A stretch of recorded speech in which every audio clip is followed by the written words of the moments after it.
हिंदी में यूपीएससी की तैयारी से संबंधित प्रोग्राम्स को देखने के लिए सब्सक्राइब करें स्टडी IQIAS हिंदी। हेलो दोस्तों, कैसे हैं आप सभी।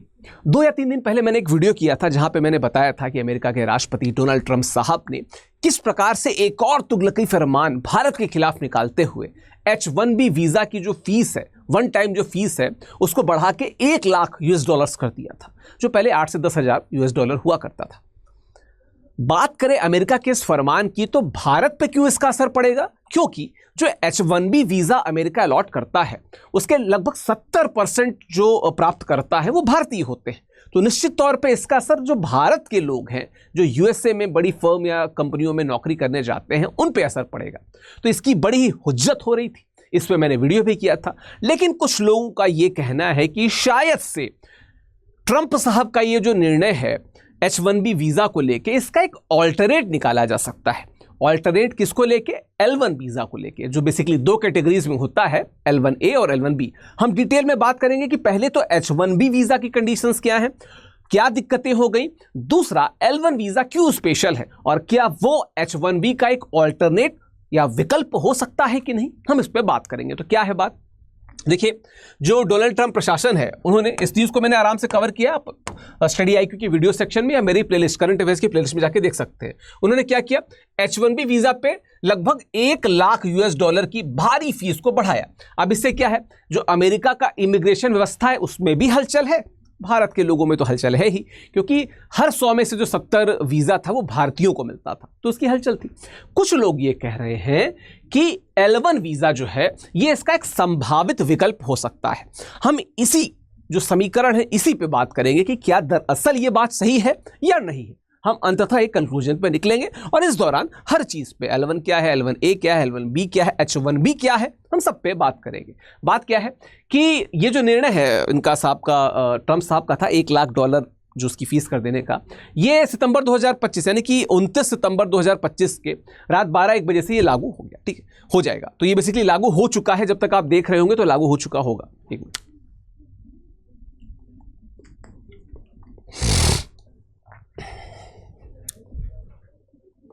एक मिनट पहले से। तो जब आप इस वीडियो को देख रहे हैं तो तब तक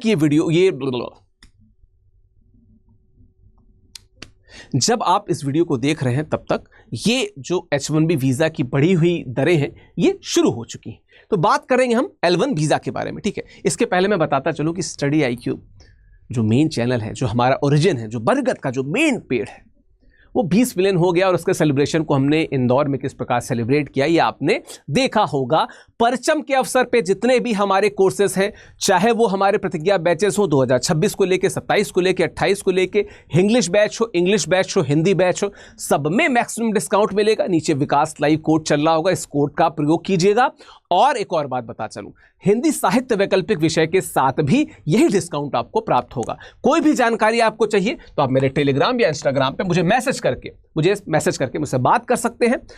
इंस्टाग्राम पे, टेलीग्राम पे जुड़ जाइए यार, यूपीएससी की प्रिपरेशन को लेके बात की जाएगी, डीप डिस्कशंस होंगे, बातें होंगी उसको लेके। ठीक है, चलिए, क्या है H1B वीजा? क्या है H1B वीजा? क्या है, पहले इसको समझ लेते हैं। तो है क्या कि ये एक अस्थायी यानी कि गैर आप्रवासी कार्य वीजा है। ठीक है, 3 साल के लिए मिलता है, फिर 3 साल के लिए इसको आगे भी बढ़ाया जा सकता है। ठीक है, विशेष क्षेत्रों में कुशल पेशेवरों को नियुक्त करने की अनुमति देता है। ग्रेजुएशन मिनिमम आपका होना चाहिए। ठीक है, यह वीजा विशेष रूप से तकनीकी क्षेत्र में काम करने वाले पेशेवरों, जो MNCs वगैरह होती हैं, टेक एरिया की, इंजीनियरिंग क्षेत्र की, उनके लिए ज्यादा काम का होता है। वर्तमान स्थिति क्या है कि वार्षिक सीमा क्या, 85,000 नए वीजा हर वर्ष दिए जाते हैं, जिसमें से लगभग 65,000 नियमित है और 20,000 जो है वो अमेरिकी विश्वविद्यालयों के स्नातकों के लिए होते हैं। ठीक है, ये जो नियमित है वही IT फर्म से इंजीनियरिंग के लिए है ना। आवेदन प्रक्रिया क्या, लॉटरी सिस्टम से आप फॉर्म भरेंगे, जिसका निकलेगा उसको मिलेगा, जिसका नहीं निकलेगा उसको नहीं मिलेगा, है ना। पात्रता क्या, स्नातक या उससे उच्च शिक्षा आवश्यक, तो मिनिमम ग्रेजुएट होना बहुत आवश्यक है। ठीक है, न्यूनतम वेतन, प्रतिशत मजदूरी दर क्या है का भुगतान आवश्यक, जो मैंने बताया कि जो शुरुआत में 5 से 8 हज़ार था, अभी उसको $1 लाख कर दिया गया है, उसके बाद ही ये होगा। और ये $1 लाख किस पे आरोपित है, वो कंपनी जो बुला रही है आपको भारत से, उस पे आरोपित है। ठीक है, नई फीस का प्रभाव क्या, जो हम H1B वीजा की जब हम बात करते हैं ना, जब हम H1B वीजा की बात करते हैं तो क्या है, कुल मिलाकर 2,500 से 10,000 तक का खर्च आता था, जो मैंने बताया था आपको।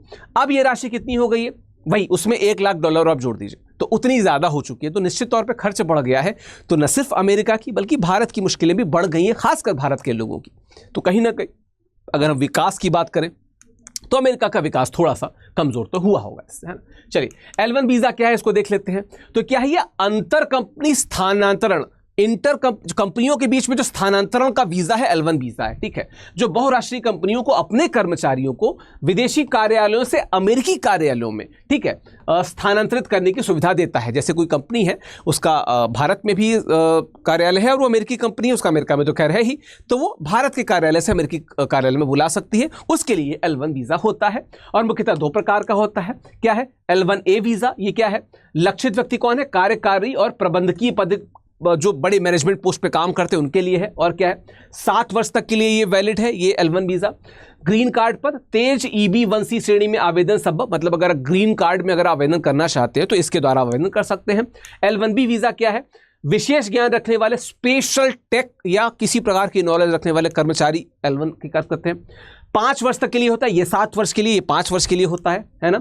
और क्या है, कंपनी की प्रक्रियाओं, उत्पादों या सेवाओं का विशेष ज्ञान होना चाहिए, क्योंकि आप स्पेशलिस्ट हैं इसीलिए आपको बुलाया जा रहा है स्पेशल सेवाएं देने के लिए, है ना। बात करें इसके बाद की तो क्या है L1 वीजा क्या है, इस पर थोड़ा और बात करते हैं। पात्रता शर्तें क्या है L1 के लिए, 1 वर्ष का अनुभव हो, आवेदक को पिछले 3 वर्षों में कम से कम 1 निरंतर वर्ष विदेशी कार्यालय में काम करना आवश्यक है ना। कंपनी से संबंध, केवल मूल कंपनी, सहायक कंपनी, शाखा या सहयोगी कंपनी के लिए काम करेंगे आप, किसी और कंपनी के लिए काम नहीं करेंगे या किसी थर्ड फर्म के लिए काम नहीं करेंगे। वो थर्ड फर्म अगर आपकी कंपनी से रजिस्टर है तो काम कर सकते हैं, है ना। और क्या है, केवल कंपनी आवेदन कर सकती है, व्यक्तिगत आवेदन संभव नहीं। तो आपकी तरफ से आपका आवेदन कंपनी करेगी, आप खुद से आवेदन नहीं कर पाएंगे L1 के लिए। L1 के आंकड़े क्या है, वित्तीय वर्ष 2024 में भारतीयों को L1 अप्रूवल का 26% हिस्सा मिला, ठीक है। जो वहां पे 70% था H1B का, यहां पे 26% था। 71,799 लोगों को L1 वीजा मिला था, जो 1 दशक पहले 30% था। जो पहले 30% था अब उससे काफी कम हो गया है। यह दिखाता है हालांकि भारतीयों का प्रतिशत घटा है, फिर भी L1 वीजा के सबसे बड़े लाभार्थी हैं, ठीक है। परसेंटेज ड्रॉप हुआ है। ओवरऑल विश्व के अन्य देशों से तुलना की जाए तो भारत के लोगों को H1B भी ज्यादा मिल रहा था, L1 भी ज्यादा मिल रहा था, है ना। दस्तावेज के अनुसार क्या है, 2019 में 76,988, 2021 में 24,863 क्योंकि पैंडेमिक था, 2023 में 76,671। तो डेटा है, डेटा के पीछे नहीं जाना है, हमको समझना है कि कॉन्सेप्ट क्या है ना। बात करें इसके बाद की तो तुलनात्मक एक बार देख लेते हैं कि L1 के फायदे क्या हैं, फिर L1 के नुकसान भी देख लेंगे। H1B के कंपैरिजन में क्या है, कोई लॉटरी या कैप नहीं है इसमें, जैसे उसमें लॉटरी थी H1B में।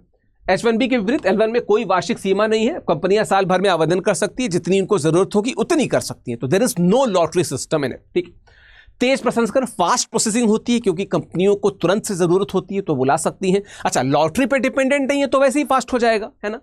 द्विध्रुवीय इरादा क्या है कि धारक ग्रीन कार्ड के लिए आवेदन कर सकते हैं बिना अपनी वीजा स्थिति को खतरे में डाले। अभी मैंने बताया ना कि ग्रीन कार्ड के लिए एक पर्टिकुलर कंडीशन के तहत आप आवेदन कर सकते हैं, जहां पे आप यूएस के फिर नागरिक भी हो सकते हैं, है ना। पति पत्नी को कार्य की अनुमति क्या है इसमें, इसको ध्यान से पढ़िएगा।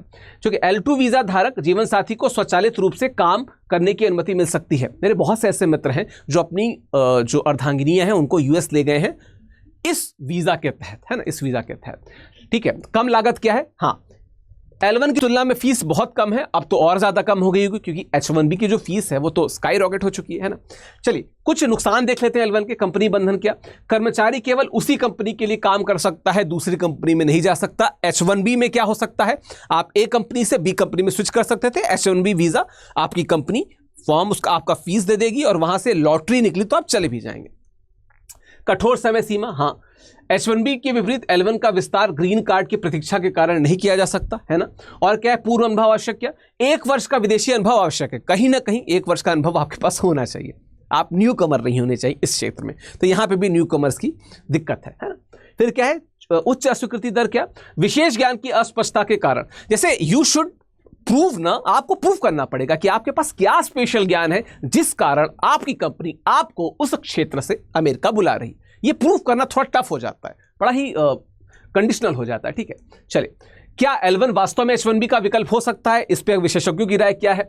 टेक्सास के एक वकील हैं, वो क्या कहते हैं, L1 वीजा की संख्या H1B बदलावों के कारण अचानक से नहीं बढ़ने वाली, एकदम से नहीं बढ़ेगी, क्योंकि दोनों की कंडीशंस में फर्क है।